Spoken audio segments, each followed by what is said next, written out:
Hello friend, आप देख रहे हो हमारा चैनल ग्रो बुक्स। तो आज हम फिर से आपके लिए नई बुक लाए हैं, जिस बुक का नाम है यू डू यू। इसका मतलब खुद को अपनाओ और आगे बढ़ो।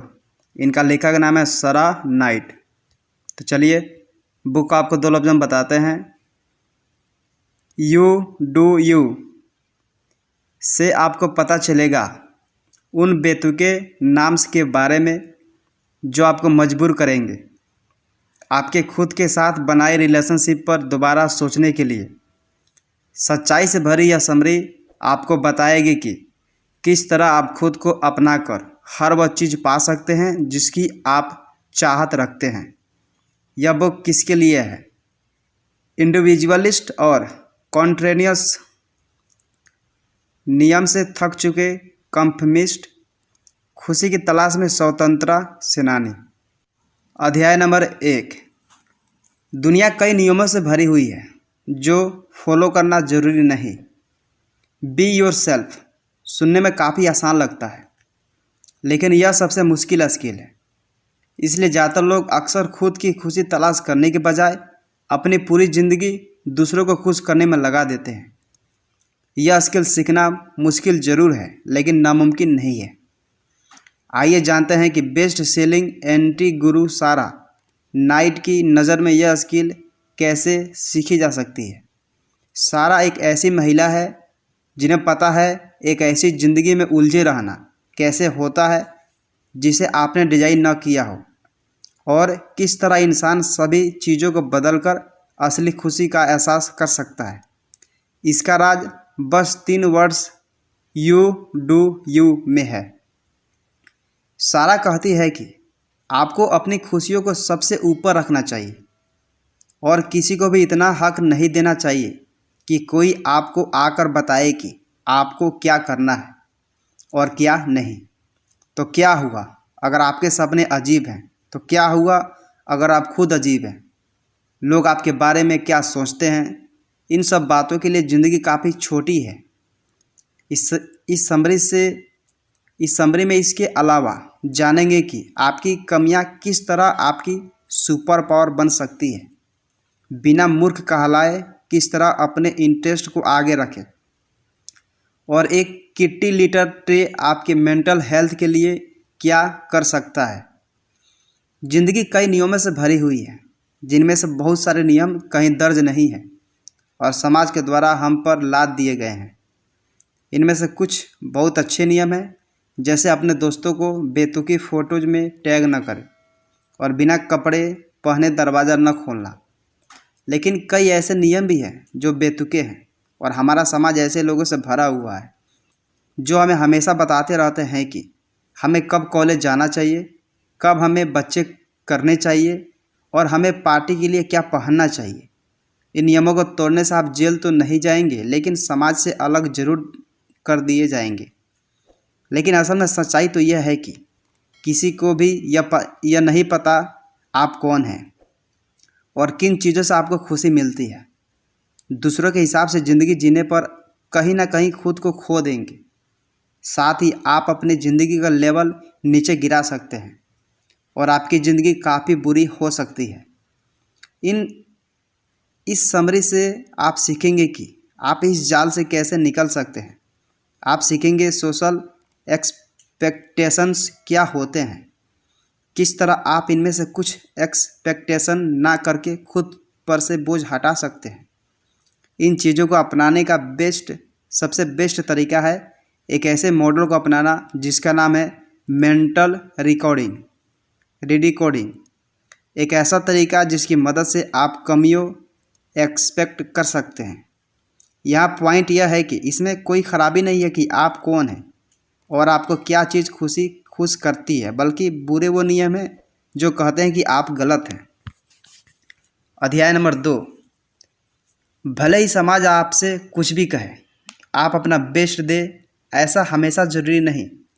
टीम प्लेयर बने, दूसरों को आगे रखें। अगर कुछ नियम के मतलब है तो कुछ ऐसे नियम भी हैं जो सेंसलेस है। आप कैसे इन्हें पहचान सकते हैं? अगर कोई ऐसा नियम हो जो आपको ज़्यादा नुकसान पहुंचाए और लोगों को कम मदद पहुंचाए, तो आपको उस पर सवाल करना चाहिए। ये आपके सामने 3 कॉमन कमांडमेंट्स रख सकते हैं। अपना 100% दे, टीम प्लेयर बने और सबसे ज़रूरी मतलबी ना बने।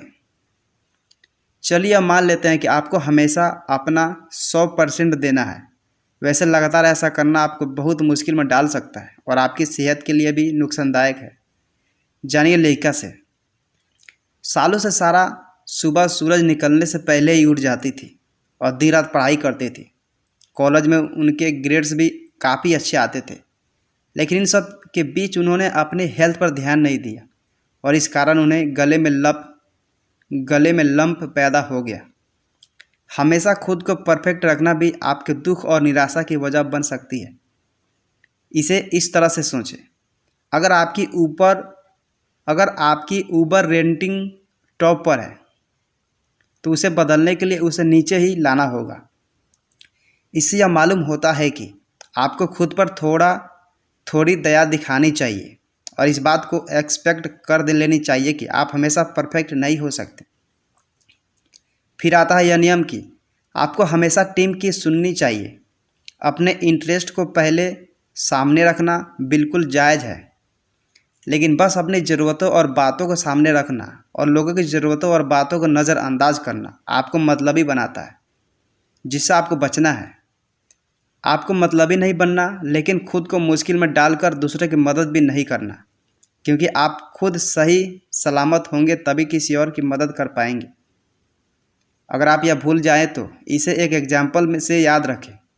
आपको एयरप्लेन में सबसे पहले खुद को ऑक्सीजन मास्क पहनने की इंस्ट्रक्शन दी जाती है, क्योंकि अगर आप सही सलामत रहेंगे तभी तो आप अपने बच्चों को भी ऑक्सीजन मास्क पहना सकेंगे। फाइनली यह बात समझना बहुत ज़रूरी है कि कई लोग टीम प्लेयर होते हैं और कई टीम प्लेयर नहीं होते। अगर आप टीम प्लेयर नहीं हैं तो इसमें कोई बुराई नहीं है। आप बस खुद को वैसे एक्सपेक्ट करें जैसे आप हैं। अपने नियमों पर मजबूती से खड़े रहने में कोई बुराई नहीं है, लेकिन बात यह है कि कई बार आपको यह बोला जाएगा कि आप एक काफ़ी कठोर इंसान हैं और इस हरकत को बचकाना भी कहा जाएगा, लेकिन आपको लोगों की बातों पर ध्यान नहीं देना है और अपने गोल की तरफ आगे बढ़ते रहना है। इमेजिन करिए कि आप एक रेस्टोरेंट में हैं और आपको अपना स्टेक अच्छा रखना बहुत पसंद है। वैसे यह बहुत कम बार होता है, लेकिन जैसे ही वेटर आपका ऑर्डर लेकर आया, आपने उसे स्टेक के बारे में वापस में रिमाइंड किया। बहुत लोग कह सकते हैं कि आप बेमतलब की कमियां निकाल रहे हैं। अगर अपनी पसंद दुनिया के सामने रखना आपको कठोर बनता है अगर आपकी पसंद दुनिया के सामने रखना आपको कठोर बनाता है तो वहीं सही, लेकिन इसका मतलब ये नहीं है कि आप इन सब के चक्कर में मूर्ख बन जाए। खुद के लिए खड़े होना आपको ज़िंदगी में कई ज़रूरी डिसीजन लेने में मदद करता है, क्योंकि कई बार औरों के डिसीजन आपको ज़िंदगी में रोक सकते हैं। चलिए मान लीजिए कि आप अपना जॉब छोड़ना चाहते हैं, लेकिन आप इस बात से काफ़ी परेशान हैं कि ऐसा करने पर आपके घर में पैसों की दिक्कत आ सकती है और आपकी ज़िंदगी मुश्किल हो सकती है। तो इस ख्याल में जॉब ना छोड़ना जायज़ है, लेकिन इस ख्याल में आकर जॉब ना छोड़ना कि लोग क्या कहेंगे, यह बिल्कुल भी जायज़ नहीं है। अध्याय नंबर 3, सक्सेस को खुद डिजाइन करने के लिए आप फ्री हैं और आप वहां तक पहुंचने के लिए कोई भी रास्ता ले सकते हैं। कई लोग अपनी मंजिल तक पहुंचने के लिए अलग अलग टाइप के रास्ते अपनाते हैं, कुछ आसान तो कुछ थोड़ा मुश्किल, लेकिन आप कौन सा रास्ता अपनाते हैं या कोई और नहीं, आपको ही सोचना चाहिए। अब सारा को ही ले लीजिए, वो मानती है कि बच्चे करना एक आसान डिसीजन है। अगर आप करना चाहती हैं तो करिए, अगर नहीं करना चाहती है तो न करिए, लेकिन इनमें से दूसरा डिसीजन लेना काफ़ी मुश्किल हो जाता है। जब लेखा ने यह डिसाइड किया कि वह बच्चे नहीं करना चाहती है तो कई लोगों ने उन्हें यह कहना शुरू कर दिया कि वह बाद में पछताएगी, और इसी तरह अक्सर कई लोगों को वह करने के लिए मजबूर कर दिया जाता है जो वह नहीं करना चाहते। कुछ ऐसा करना जो लोग चाहते हैं पर आप नहीं, बिल्कुल भी जायज़ नहीं है, क्योंकि उसके परिणाम आपको झेलने पड़ेंगे, उन्हें नहीं। अगर आप वेजिटेरियन होना चाहते हैं तो आगे बढ़ें। अगर आप बच्चे नहीं करना चाहते हैं तो ना करें। अगर आप लोगों को किसी चीज़ के लिए फोर्स नहीं कर रहे हैं तो उनका हक नहीं बनता है कि वो आपको फोर्स करें। कई बार हमें यह बताया जाता है कि कॉलेज और जॉब पाना सक्सेस है, लेकिन ऐसा ज़रूरी नहीं है। असल में सक्सेस का मतलब यह होता है कि आप अपने खुद के गोल्स पूरे कर पा रहे हैं या नहीं। किसी को हाई सैलरी वाली जॉब चाहिए तो किसी को अच्छी फैमिली लाइफ। सबके लिए सक्सेस के मायने अलग हो सकते हैं। पेसिमिस्ट यानी निराशावादी और अजीब होने के अपने फ़ायदे। तुम ऐसे एटीट्यूड को लेकर कहीं नहीं जा सकते हो। यह लाइन लोग अक्सर उन्हें कहते हैं जो समाज के बनाए खोखले नियमों से बाहर निकलना चाहते हैं या कुछ नया करना चाहते हैं। उनके कहने का यह मतलब होता है कि आपका व्यवहार काफ़ी अजीब है और आपको समाज में फिट होने के लिए चेंज होना पड़ेगा। इसमें कोई दो राय नहीं है कि कंटेम्पररी वेस्टर्न समाज में यह माना जाता है कि अगर आपको सक्सेसफुल बनना है तो आपको ऑप्टिमिस्टिक बनना पड़ेगा। लेकिन कुछ लोग जैसे लेखिका नेचुरल पेसिमिस्ट रही है। कई बार निराशावादी होना काफ़ी फ़ायदेमंद साबित होता है क्योंकि उन्हें पता होता है कि कुछ बुरा हो सकता है, तो उनके पास पहले से प्लान बी तैयार रहता है। लेकिन एक आशावादी व्यक्ति ऐसा बिल्कुल नहीं कर सकता। इसलिए कई बार निराशावादी व्यक्ति अपना काम जल्दी पूरा कर लेता है क्योंकि वह यह सोचता है कि हो सकता है कोई बुरा वक्त आ जाए या कुछ अनहोनी हो जाए, और इन चक्रों में वे डेडलाइन से पहले अपना काम पूरा कर लेते हैं। इससे हमें यह पता चलता है कि हमें अपने अंदर की नेगेटिविटी को दबाना चाहिए। हमें अपने अंदर की नेगेटिविटी को दबाना नहीं चाहिए, बल्कि उसे वक्त के इशारे की तरह देखना चाहिए। और हमें इस बात से बिल्कुल भी फ़र्क नहीं पड़ना चाहिए कि लोग हमें अजीब कहते हैं। अध्याय नंबर 4, ज़रूरत पड़ने पर मदद लेना और अपनी प्रायोरिटीज़ को सेट करना आपकी मेंटल हेल्थ के लिए ज़रूरी है। अगर आप कुछ साल पहले लेखिका के ऑफिस जाते तो एक काफ़ी अजीब चीज़ देखने को मिलती। 1 लीटर ट्रे जिसमें रेत भरी हुई थी और वह उनके डेस्क के नीचे थी, जिसमें वह बीच बीच में अपनी पैर डाल लेती थी। वो ऐसा क्यों करती थी यह जानने के लिए हमें थोड़ा पीछे जाना पड़ेगा। लेखिका को उनका पहला पैनिक अटैक 21 साल की उम्र में आया था। पहले वह डॉक्टर से सलाह लेने के मामले में काफ़ी परेशान थे। वो नहीं चाहते थे कि उन्हें कोई पागल समझे, लेकिन उन्होंने डॉक्टर को दिखाने का डिसीजन लिया। और जब वो डॉक्टर के पास गई तो उनसे हर वो चीज़ लिखने को कहा गया जो उन्हें खुशी देती हो। लेखिका ने सबसे पहले बीच के रेत में अपना पैर डालना लिखा, तो इसलिए वह 1 लीटर ट्रे में बालू रखती थी। हमें इससे यह सीख मिलती है कि पहली बात तो यह है कि मेंटल हेल्थ से जुड़ी कई स्टिग्मा यानी कलंकित बातें हैं, लेकिन इन बातों से डरकर हमें मदद लेने से पीछे नहीं हटना चाहिए। साथ ही यह भले ही अजीब लगे, मगर एक ट्रे रेत आपके मेंटल हेल्थ के लिए ज़रूरी हो सकता है। खुद का ख्याल रखना बस यही नहीं कि अपने प्रॉब्लम से लड़ना, बल्कि इस बात का मतलब अपने ज़िंदगी में चीज़ों को प्रायोरिटाइज करना भी होता है।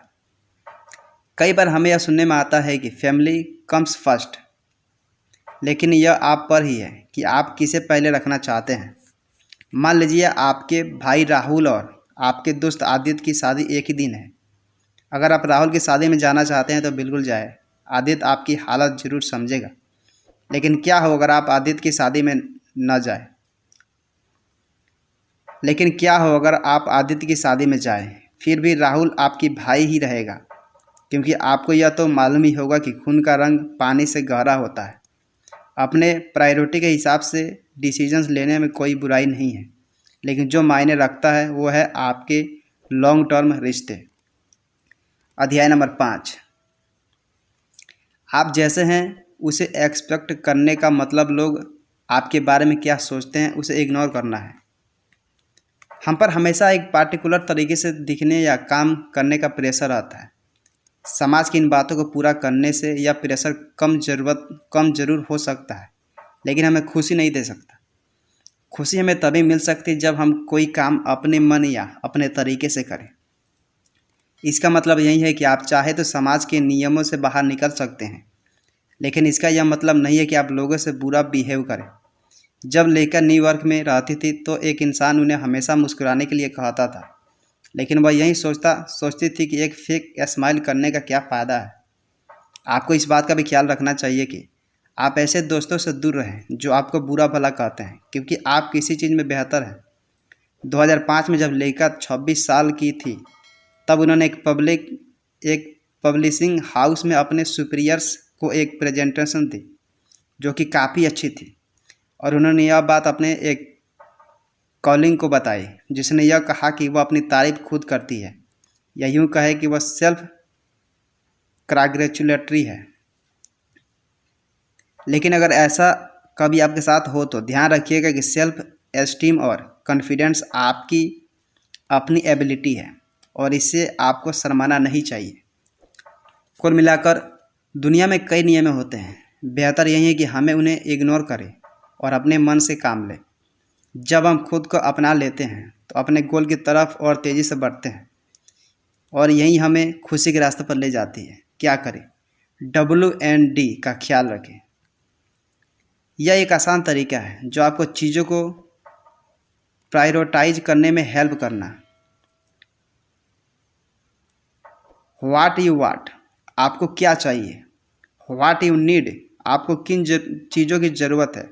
व्हाट यू डिजर्व, आप किन चीज़ों के हकदार